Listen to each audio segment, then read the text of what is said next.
I'm here because I am a roaring lion crying out righteousness. All right, we're going to bring you back to live coverage of the arrest of Tribulation Trump, former President Trump, presidential candidate Donald John Trump. He's already in the criminal court building at 100 Center Street. I suppose he's going to be fingerprinted there. We don't have cameras on that floor as of yet, but when he's brought out of that area, from what I understand, that there will be cameras just before going into the courtroom.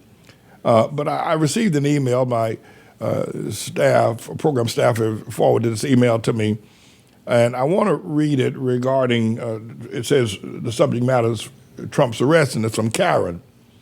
And it says, "Dear Pastor Banning, my name is Karen, and I live in Ohio near East Palestine, where a major train derailment took place. I first want to thank you for blessing me, even though yourself is going through hard times with foreclosure.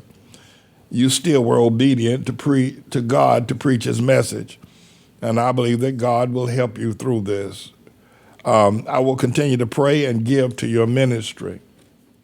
My husband has a great concern about Trump's indictments, and we would like to hear your input. My husband and I are black. My husband feels that Trump's indictment will cause a civil war between both black and white people because the Democratic Party keep pandering to blacks. But now we have 3 black appointees to indict Trump: Attorney General Letitia James, who's a black woman, Alvin Bragg, who is a black man, and another black woman in Georgia, which is Fannie Willis. So these 3 blacks she's referencing.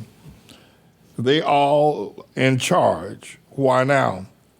Why couldn't they indict Trump before Alvin Bragg became district attorney? My husband thinks it's a conspiracy to start a war between Trump supporters and black people.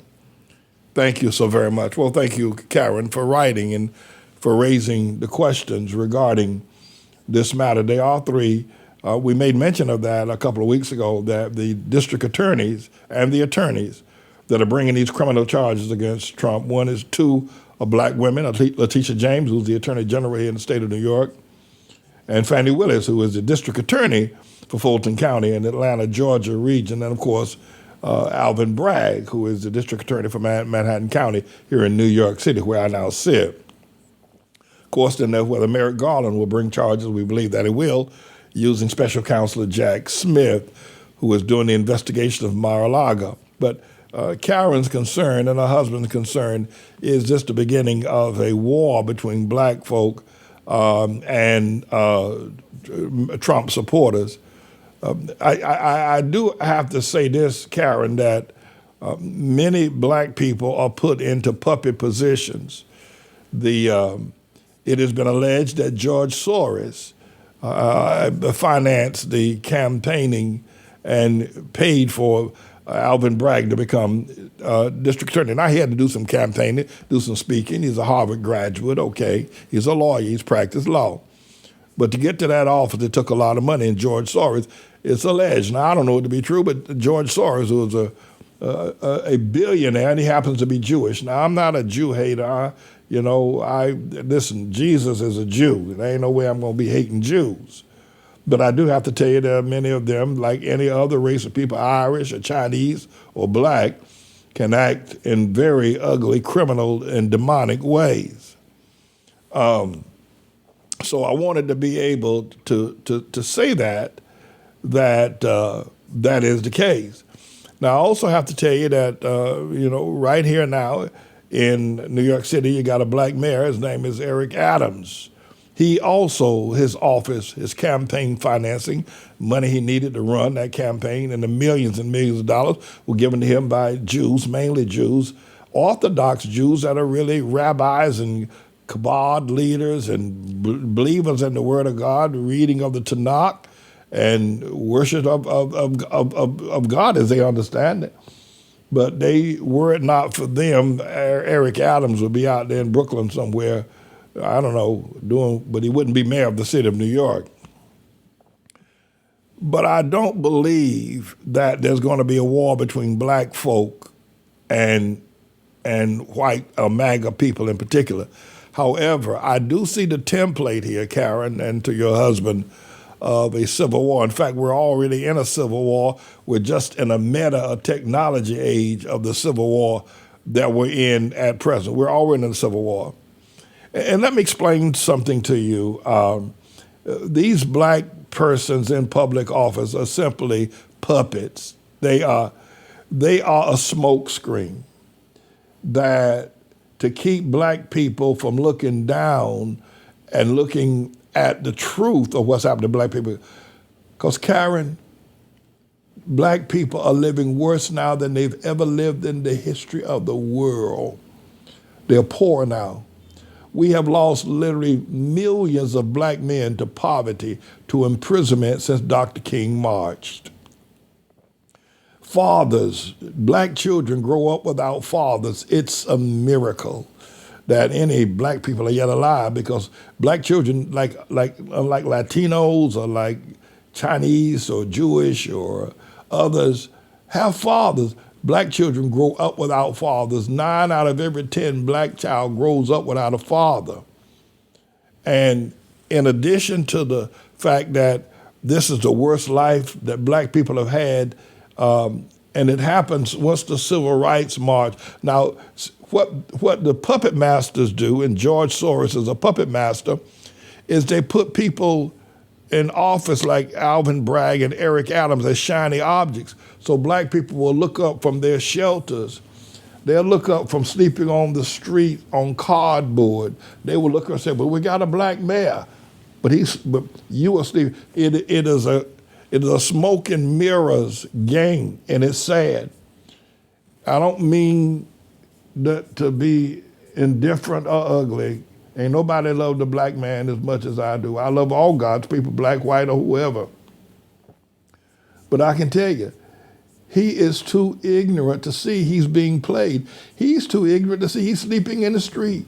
The black man is too ignorant to see that he's living in a shelter. He's too ignorant to see that he builds prisons. He's too ignorant to see that he's not a father to his children. All he looks up and say, "Oh, we got a black mayor in Houston.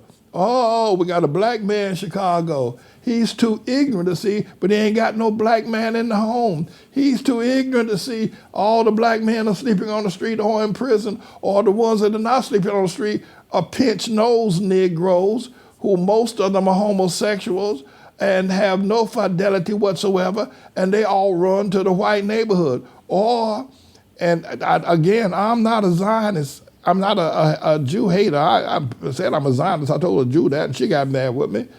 But I love my Jewish brothers. I love my Jewish brothers. I do.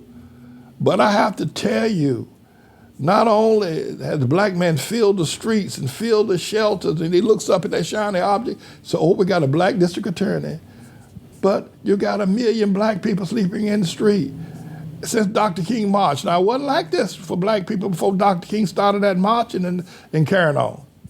But the other thing is that, I said that many times Jewish people are puppet masters. You got good and bad people in every race. You got good Jews, you got bad Jews. You got good white folk, you got good black. You got good and bad everywhere. No doubt about that. No, people are the same no matter where you find them. But I can tell you this. The Jews that have puppet mastered the rap artists have turned young black thugs into young black thugs with a video camera and an opportunity to preach their virulent hatred and misogynism, their anger, their racism on YouTube and in public places and movies and everywhere, like Snoop Dogg and the Tupac Shakur and Suge Knight and all the rest, 50 Cent and all of them. This would have never happened. The white man would have never, the Japheth man would have never paid black folk to cuss out black people and cuss out America the way they do. But And again, I'm a Zionist. I'm not against my Jewish, but you got some bad you got some people that are just bad everywhere. Jewish people know you got bad Jews. But it's the Jewish people that finance that vulgar rap music industry.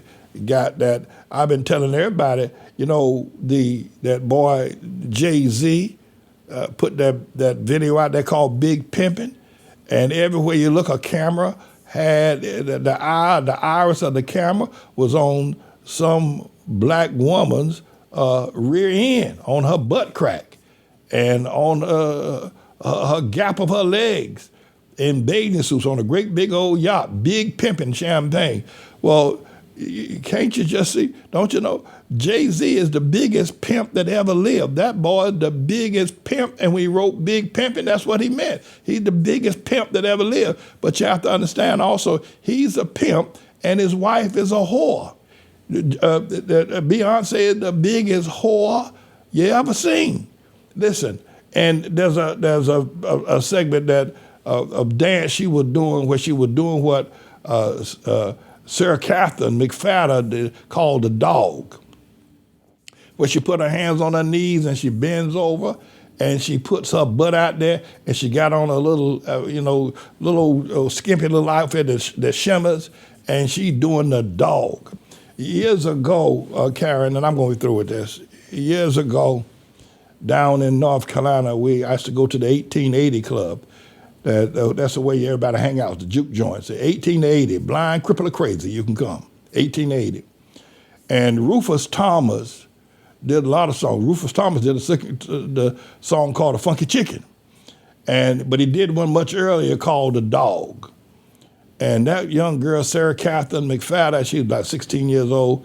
That girl she could put her hands on her knees and stick her butt out and just pump her butt and she's like, I don't know, maybe a foot from the floor, and she just pumping that butt, and everybody watching her. She wiggling that butt, turning that thing. Well, that Beyonce does it better than her. Jay-Z's a pimp, and his wife is a whore, but they've allowed the music industry, the Jewish money, and I'm not against Jews. I love my Jewish brother. Please don't misunderstand me, please.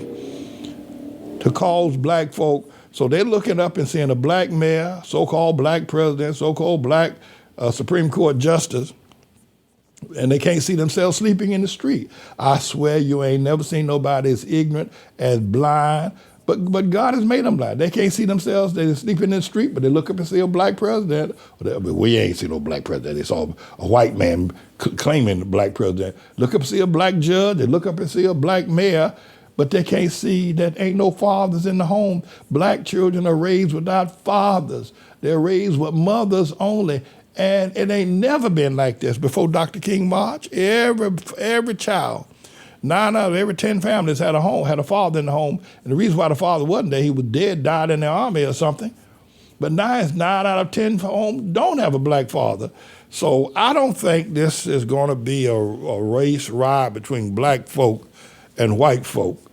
But I do think it's going to be, you're going to see a civil war between what we refer to as the liberals, the LGBTQ alphabet, trannies, and those people that worship blackness. And I think white people, liberal white people, use black people. I swear, I've been around long enough to see black people were treated better as slaves by Southern whites than they are now by liberal whites like Joe Biden and others. So I know that's a long answer.